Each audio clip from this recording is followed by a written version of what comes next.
Bismillahirrahmanirrahim. Assalamualaikum warahmatullahi wabarakatuh.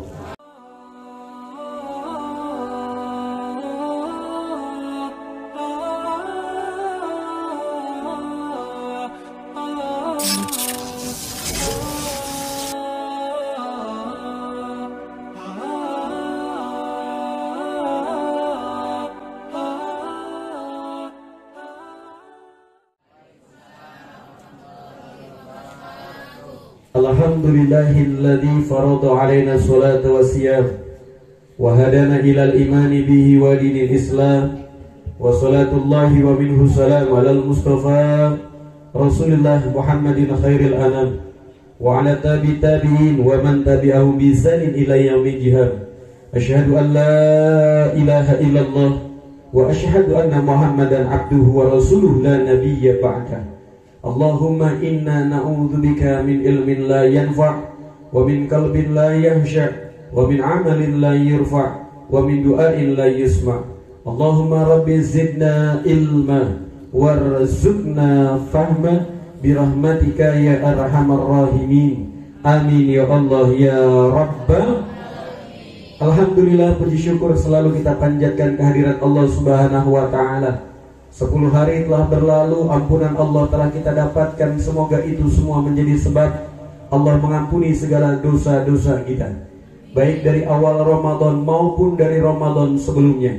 Dari 11 bulan yang lalu hingga Ramadan saat ini kita minta menjadi sebab hadirnya kita, duduknya kita di majlis mulia. Allah mengampuni segala dosa-dosa kita. Allah mengampuni dosa para ahli kubur kita. Allah mengampuni dosa para keluarga kita. Dan kita minta kepada Allah semoga menjadi sebab kita semua berkumpul kembali di taman syurganya Allah Subhanahu wa ta'ala. Amin ya Allah ya Rabbal.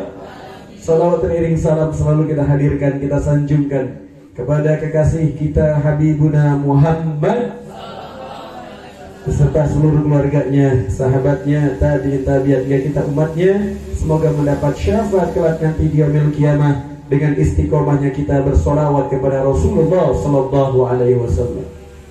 Ma'asyiral muslimin wa jumratus sholihin rahimakumullah. Para jamaah majelis rutin kuliah subuh di bulan suci Ramadan, baik yang berada di Babakan Mulia, Jalaksana, Kuningan, Jawa Barat, maupun yang melalui media sosial fanspage dari Majelis As-Sufah, melalui channel YouTube Majelis As-Sufah, dan juga dari Rafa TV. Alhamdulillah, mudah-mudahan kita mendapatkan nikmat taufik hidayah dari Allah Subhanahu wa ta'ala. Mudah-mudahan kita mengambil manfaat dari apa yang kita dengar, yang kita simak, yang kita ikuti, dan mudah-mudahan kita dapat menjalankannya walaupun tidak sepenuhnya, walaupun tidak semuanya, tapi dari apa yang kita dengar minimal ada sesuatu kebaikan yang kita amalkan dalam kehidupan sehari-hari sepanjang bulan suci Ramadan. Amin ya Allah ya Rabbal. Ning nyusut. Majuan biar kelihatan nyusutnya. Jangan jauh-jauh, itu mau kelihatannya biar banyak megar. Ya, tapi kalau dirapetin nyusut. Alhamdulillah kalau bapak-bapak nambah kebalik. Ya, bapak-bapaknya nambah. Alhamdulillah. Santrinya nyusut. Alhamdulillah. Ibu-ibunya nyusut, santrinya juga ikutan ke bawah nyusut. Ya, baik. Ini yang saya tanyakan pasti ibu-ibu, karena kalau bapak-bapak mah gawe jawabannya. Kenapa ibu-ibu? Nah, sekarang dilihat. Kenapa sih mesti ada kembang?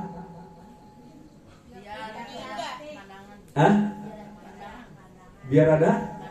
Bosan ngeliatin wajah ini mulu, ngeliatin bang. Ya. Jadi kenapa sih ibu di rumah harus ada taman? Kalau bapak mah bodoh amat, ada taman gak ada taman bodoh, tapi ibu pengen aja. Rumahnya udah sempit, ayo aja ditaruhin bunga, dijadiin taman. Ayo kenapa? Bu Adi mah gak ada taman, jangan ngomong.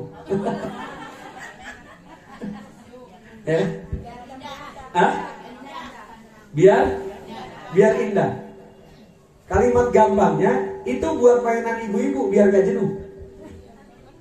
Bener gak? Indah iya, karena taman. Gak ada taman itu isinya pohon mati. Nggak ada. Yang namanya taman pasti dibuat indah. Tapi dari kalimat indah itu karena kita kepengen punya hiburan. Kalau bapak-bapak biasanya ikan lohan, ikan koi, ikan aja. Kalau nggak apa? Manuk, burung. Ya. Kenapa ada itu semua? Ada taman. Karena kita biar gak jenuh jalanin kehidupan di rumah. Kita gak jenuh, piring lagi, pakaian lagi, setrikaan lagi. Gak jenuh. Ada taman yang disiram, ada pohon yang disiram. Biar gak jenuh. Kenapa di dalam kitab atau di dalam doa yang kita minta raudhatan min riyadil jannah? Raudhah, taman daripada taman syurganya Allah. Allah Subhanahu wa taala ngasih sama kita taman sebelum surga yang sebenarnya. Sebelum surga yang sesungguhnya, Allah ngasih sama kita taman. Sebagaimana kita di dunia ada bunga, ada tanaman, ada taman, dari yang kita siram. Biar apa? Kita nggak jenuh. Kita siram. Ya Allah, ini patah. Yang punya pohon di mana? Ya. Mik abinya kecil. Mik abi. Mik abi. Baik. Jadi di saat kita punya taman, karena kita biar gak jenuh, ada hiburannya.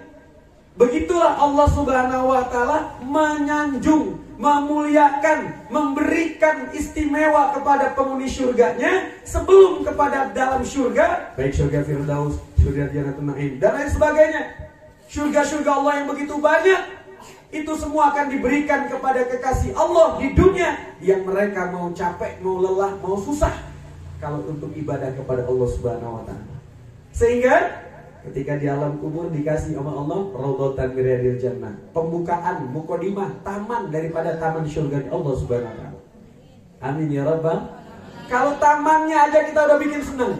Kita punya rumah, tamannya bermacam-macam. Ada bunga warnanya hijau kuning, ada warnanya merah, ada warna ini, bunganya macam-macam. Bahkan dari macam-macamnya bunga, ada yang wangi, ada yang harum, ada yang begini segala macam. Dan bahkan dari harganya bunga bermacam-macam. Dari yang murah sekalipun atau dari yang paling mahal setinggi pun. Artinya apa? Artinya Allah Subhanahu wa taala memberikan keistimewaan kepada kita taman surga. Kalau kita mendapatkan hadiah istimewa itu, insya Allah kita nggak akan pernah merasakan jenuh nungguin hari kiamat. Ya Allah, ini yang di dalam kuburan sekarang ini ada dua pilihan mereka. Mudah-mudahan semua keluarga kita dikasih taman surganya Allah. Sebagaimana kita ada di taman surga saat ini di majelis ilmu seperti ini adalah taman surga. Apa nggak jenuh? Coba ibu pulang, habis sholat pulang ke rumah, jenuh pasti. Nggak ada kerjaan, tidur. Akhirnya bangun siang, sholat duha ketinggalan, sholat syuruk boro-boro, tahu sholat syuruk, sholat isyraq nggak ngerti. Kenapa? Ya lama-lama hidupnya begitu aja, makan dahar tidur, makan dahar. Ya jenuh kita hidup kayak gitu. Tapi dengan kita ngaji, dengan kita sholat, dengan kita baca Quran, dengan kita pakai tasbih, baca sholawat, itu akan menyebabkan kita hidup penuh warna, penuh dengan arti. Tapi kalau nggak pernah ibadah, nggak pernah zikir, nggak pernah sholawat, nggak pernah baca Quran, jangan berharap hidupnya penuh warna. Enggak, pasti otaknya adalah suntuk, weh. Rujet. Apa bahasa Betawi? Apa sebenarnya? Rujet. Wah, kayaknya kabel kusut di otaknya. Ini belum. Pusing, nggak pusing aja. Ketemu orang ngomong pusing aja. Kesian banget hidupnya. Kesian, kita doain yang pusing mudah-mudahan hilang penyakitnya. Yang otaknya rujit mudah-mudahan jadi lurus. Amin ya rabbal. Maka dari itu ayo kita kalau udah senang ada taman, ada bunga, ada yang disiram, ada yang dihiasi, ada yang kita rapikan, maka kita rapihkan taman surganya kita nanti. Gimana kita bisa merapikan taman surga kalau kita nggak tahu punya taman? Ya, kalau kita nggak tahu punya taman, apa yang mau kita rapihin? Coba kayak Bu Ani, kapan waktunya nyiram bunga? Tuh, tamannya jauh Bu Ani mah, di ladang. Dan tadi tinggal hujan rabodo. Ya. Tapi kalau kita punya taman, kita punya ngatur. Ya Allah, jam segini belum disiram. Nah nanti ngatur lagi, belum dikasih pupuk. Terus Sama di saat kita ke sawah, di saat kita ladang, kita punya impian gimana caranya tanaman yang kita tanam subur, tumbuh, panen bagus. Sehingga apa? Kita ada waktu kapan nyiram, kapan pupuk, kapan apa gitu. Panen, sebelum panen. Obat. Ya, terus ngambilin rumput-rumputnya biar nggak balak, biar nggak berantakan. Itu adalah bagian daripada supaya taman yang kita buat, tanaman yang kita buat indah. Sekarang kita ngaji, majlis kayak gini, kita lagi ngerapiin taman surga nanti. Amin. Ya Rabbal, biar tamannya nanti bagus. Ada bunganya. Kenapa? Ada zikir kau selama di dunia. Ada air yang ngegerocot. Ya, ada sungainya. Kenapa? Kau di dunia banyakin sholawat. Jadi kita ini sekarang lagi mempersiapkan taman surga sebelum menuju surga. Oleh karena itu jangan pernah bosan menjadi pemenang.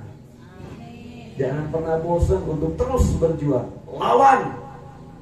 Saya lagi halangan di rumah aja dengerin, gak bisa, lawan. Kenapa kami kepengen banget majlisnya di sini? Biar yang halangan datang. Kalau di musola ibu gak bisa datang. Gak boleh datang kalau di musola, kecuali di pinggiran. Kalau gak di halamannya Om Nur, boleh. Ya, tapi kan gak seru. Rasa nikmatnya berbeda. Dengerin, dengan melihat, dengan langsung menyimak, itu akan berbeda masuk ke dalam hati. Kalau dengerin bisa aja dan sambil ngerjain apa sesuatu. Tapi kalau kayak begini kita mau gak mau khusus, serius. Akhirnya apa? Masuk ke dalam hati. Ingat, kita harus punya bekal nanti. Terus. Maka dari itu, ayo kita sama-sama. Sebagaimana hari ini kita melihat ada taman-taman seperti ini. Kenapa kami selalu setiap kali bikin acara pasti ada sesuatu. Karena buat apa? Biar kita gak jenuh. Itu yang pertama. Kemudian yang kedua, alhamdulillah, santri sekarang udah gak jenuh. Alhamdulillah. Sehingga mereka kemarin main siram-siraman. Akhirnya ada yang sakit, ada yang gugur, masuk angin, udah malam gak tidur. Tapi yang begitulah hidupnya mereka. Dulu kami lebih parah, santri dulu kami itu lebih parah, jahilnya lebih parah. Tapi saya gak ngajarin jahil sama mereka, cuman mungkin kami introspeksi. Kemarin kami sampaikan sama mereka, mungkin gara-gara Abi dulu tuh di pondok suka jahil, jadi kalian sekarang jadi santri jadi jahil. Ya, padahal gak diajarin. Enggak, dulu memang begitu, turun-temurun. Dari senior yang pertama, yang kedua, yang kebawah terus. Ya Allah, kalau sahur itu kayaknya neraka banget dulu tuh kalau di pondok. Kalau sahur, kalau di sini enggak, Bu. Kalau dulu tuh sahur tuh nerakanya minta ampun. Kenapa? Kita belum bangun. Karena kan ada, kalau bahasanya yang piket. Ya disebutnya lurah. Jadi kalau setiap subuh, itu ada yang lurah bangunin. Nah itu banguninnya macam-macam, ada yang disemprot, ada yang dipakai rotan, itu bangunin macam-macam. Nah kalau udah dibangunin, nggak bangun nih, yang lain nggak bangun, dia nggak bangun, itu kompak dibawa ke kolamnya bukan kayak kita sini, kolam ini gede, dimasukin ke kolam, buang, mau nggak mau basah kuyup. Air dalam hati, ya Allah gini, aku sih jadi pernah sampai gitu. Kita mau dendam banyak, nggak berarti kita, mau ngelawan ya banyak nggak bisa. Tapi ternyata sekarang menyadar, oh ya Allah, kangen sama si Eta yang dulu jahil banget sama saya gitu. Kangen, artinya apa? Sama mereka sekarang ini. Sekarang mereka mungkin kelihatannya berpisah. Mereka mungkin sekarang kelihatannya berpisah. Tapi mereka nanti hari saking udah terikat dari hari pertama sampai dengan hari yang ke-7, mereka akan punya rasa kangen. Kangen sama si Eta, kangen gitu. Maka dari itu sama ibu-ibu, bapak-bapak harus mulai belajar lihat kiri kanan, kangen. Ya Allah, takutnya besok saya nggak ketemu, maka minta yang mandian. Kalau kangen sama saya Fatihahin ya gitu. Minta kayak gitu. Jangan kita diam aja, jangan. Biar saling merasa sama, saya juga kalau nanti udah di kuburan Fatihahin ya gitu. Minta kita sama semua yang ada di kiri kanan depan belakang kita. Wabil khusus kami yang lagi megang mic, jangan lupa kalau kami nggak panjang umur. Kalau kami nggak ada umur, doain, jangan ditinggalin. Yang jeleknya udah jangan diomongin, capek nanti saya.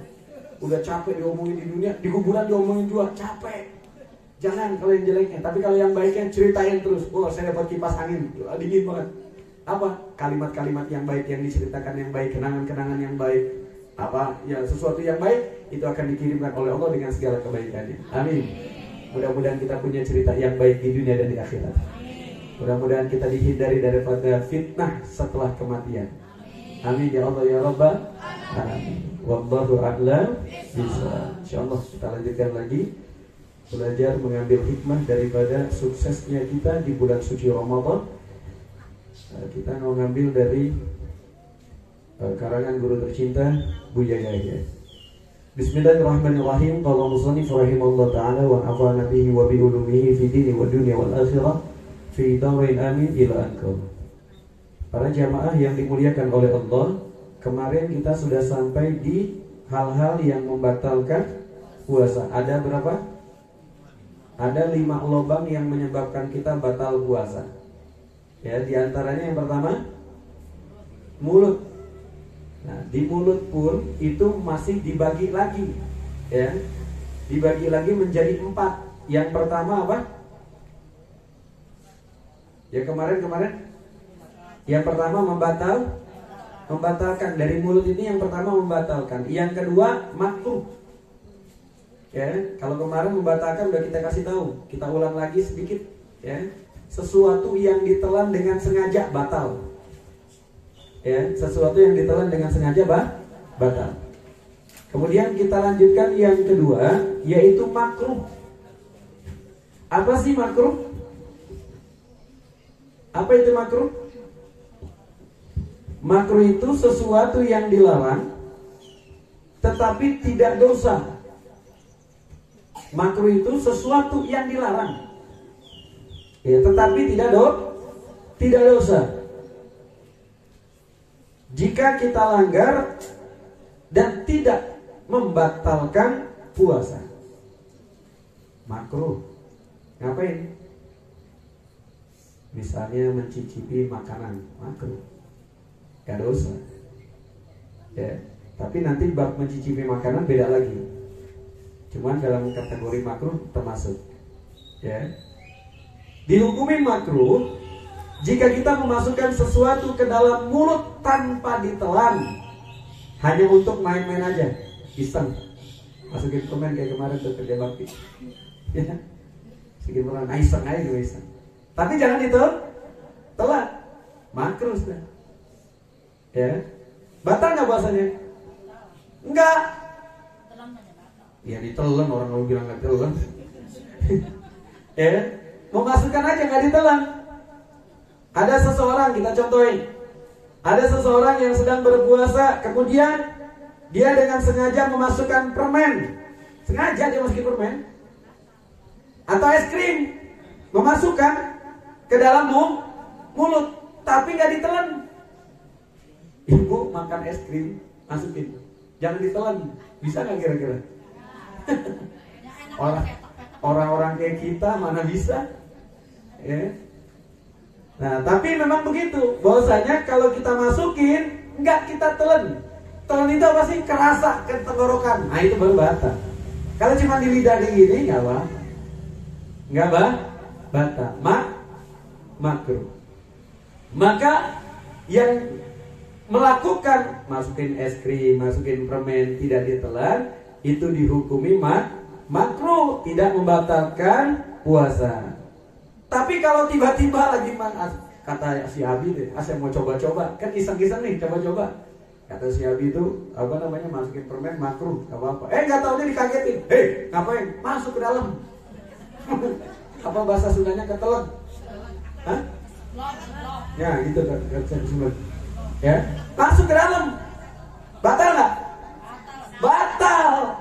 Karena dia niatnya main, tapi dikagetin masuk ke dalam.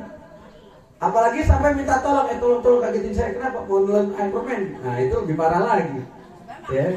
Terus saya makan sepiring mentuh, ya. Jadi kalau kita main-main kemudian tidak ditelan, itu namanya makruh. Dilakukan nggak berdosa, dilakukan tidak berdosa dan tidak membatalkan puasa. Tapi kayak nggak ada kerjaan aja. Kayak nggak ada kerjaan. Baik, itu yang dikatakan sebagai hukum di dalam berpuasa, memasukkan sesuatu ke dalam mulut, maka dikatakan makruh apabila tidak ditelan. Yang ketiga mubah. mubah. Apa itu mubah? Mubah itu sesuatu yang boleh dilakukan dan boleh ditinggalkan. Mubah. Intinya boleh dilakukan, boleh ditinggalkan, dan tidak mempengaruhi dari apapun hukum puasa. Dihukumi mubah yaitu ketika seseorang juru masak. Nah, koki kan harus memberikan rasa yang terbaik. Jangan sampai yang dimakan garam semua rasanya. Kenapa? Kan saya lagi puasa. Ya salah ente nggak ngaji. Ya, ada ibu-ibu misalnya masak, ternyata rasanya pahit. Bikin bubur kacang hijau pahit misal ini, awas jangan tersinggung. Jangan kemarin bubur saya pahit, bukan. Ini contoh saja. Pas ditanya, ini pahit gitu, nyapan orang puasa, makanya orang kudu nyobaan. Tengah harus mana deh? Gitu. Gak ngaji. Kalau ngaji tahu berarti kalau kita masak berikan rasa yang terbaik, kurang garam, tambahin. Tambahin lagi. Oh, ada cocok, udah pas udah. Nyicip aja, jangan ditelan. Mentang-mentang saya rasa kurang, telan aja dulu dikit. Ya kenyang ente. Ya bisa kenyang. Jangan, maksudnya tuh mencicipi saja. Sebagai koki, sebagai juru masak, sebagai ibu-ibu yang menyajikan buka puasa, maka cicipin rasanya enak apa enggak, manis apa enggak, cukup atau belum. Itu yang harus kita lakukan. Ya, jadi kalau juru masak itu melakukan atau mencicipi sesuatu ke dalam mulutnya, maka disebutnya mubah. Boleh. Ya, boleh. Yang terakhir sunnah. Jadi yang pertama membatalkan puasa. Apapun yang masuk ke dalam mulut dengan sengaja dan ditelan, batal puasanya. Yang kedua apa? Makruh, sesuatu yang dilakukan tidak berdosa dan tidak membatalkan puasa. Yang ketiga mubah, mencicipi juru masak, koki. Nah, itu mencicipi sesuatu ke dalam mulutnya dengan harapan atau dengan memberikan sesuatu yang terbaik, maka mubah. Kemudian yang terakhir sunnah. Mana yang memasukkan ke dalam mulut menjadi sunnah? Apa itu? Sunnah adalah dianjurkan untuk kita dilakukan dan ada pahalanya. Kalau mubah gak ada pahalanya. Ya, kalau makruh gak ada pahalanya. Ya, tapi kalau sunnah kita lakukan dapat pahala. Mana yang dihukumi sunnah? Yaitu ketika kita kumur-kumur mau wudu. Jadi jangan mentang-mentang ibu mau wudu kemudian gak kumur. Kenapa? Kan saya lagi puasa. Ente gak ngaji bro.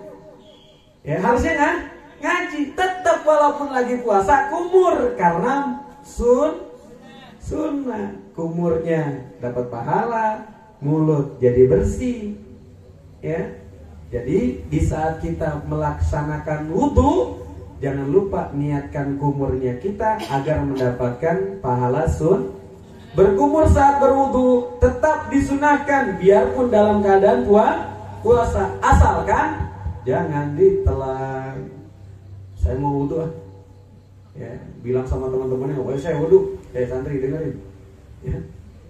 Kapan wudu? Padahal dia dalam air, batal. Ya, walaupun niatnya wudu, walaupun dia melaksanakan sunnah, yaitu kumur-kumur. Tapi kalau ada yang dia telan, kok ditelan? Ya gak sengaja, bukan gak sengaja, ente pura-pura kumur. Ya, saking hausnya habis lari, habis main sana. Nah, gak boleh. Jadi, walaupun sunnah, tapi kalau sudah ditelan masuk ke dalam tenggorokan kita, maka itu adalah dihukumi batal puasanya. Tapi kalau kita gak ditelan, cuma kumur-kumur aja, maka itu kita mendapatkan pahala sunnah. Mudah-mudahan bermanfaat. Kita bisa melakukannya dikit demi sedikit, menjadi kebaikan, menjadi kemuliaan, menjadi ladang pahala kita. Amin ya Allah ya Rabbal. Insyaallah di pertemuan yang akan datang kita akan membahas lubang yang kedua berupa hidung. Ya, lubang kedua yang berupa kan lubang pertama di mulut, kemudian hidung, nanti telinga. korek kuping, ngambil ini apa itu, kotoran hidung. Nanti kita pengen tahu seperti apa. Mudah-mudahan kita panjang umur, sehat walafiat, mendapatkan kebahagiaan, keselamatan di dunia dan di akhirat dengan berkahnya majlis dan dengan berkahnya sholawat kepada Rasulullah Sallallahu Alaihi Wasallam. Allahumma shalli